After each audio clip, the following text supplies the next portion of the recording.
Myanmar থেকে ছোড়া গুলিতে কক্সবাজারের টেকনাফে সিনোয়ারা বেগম নামে এক নারী গুরুতর আহত হয়েছেন। একই সময় স্থানীয় একটি দোকানের ছাউনিতে বিদ্ধ হওয়া আরও একটি গুলি উদ্ধারের তথ্য পাওয়া গেছে।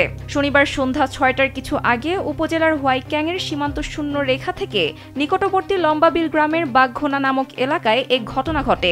আহত সিনোয়ারা বেগম স্থানীয় বাসিন্দা আক্তার হোসেনের স্ত্রী। পরিবার ও স্থানীয় সূত্রে জানা গেছে, পায়ে গুলি বিদ্ধ অবস্থায় সিনোয়ারাকে প্রথমে উদ্ধার করে পার্শ্ববর্তী স্বাস্থ্যসেবা কেন্দ্রে এবং পরে কক্সবাজার সদর হাসপাতালে নেওয়া হয়। গুলিবিদ্ধ নারীর স্বামী বলেন, বাড়ি ফেরার পথে তার স্ত্রীর পায়ে হঠাৎ গুলি লাগে।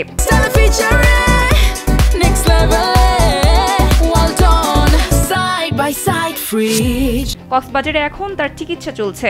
বিষয়টি নিশ্চিত করেছেন টেকনাফ উপজেলা নির্বাহী কর্মকর্তা শেখ এহসান উদ্দিন।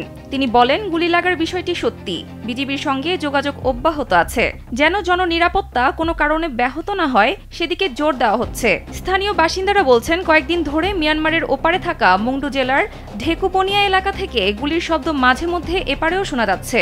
সূত্রের দাবি, ওপারে বিদ্রোহী গোষ্ঠী আরকান আর্মির সঙ্গে রোহিঙ্গা সংগঠনগুলোর সংঘর্ষ চলছে। বিজিবির দায়িত্বশীল একটি সূত্র থেকে ওপারে গোলাগুলি ও এপারের আহতের বিষয়টি নিশ্চিত হওয়া গেছে।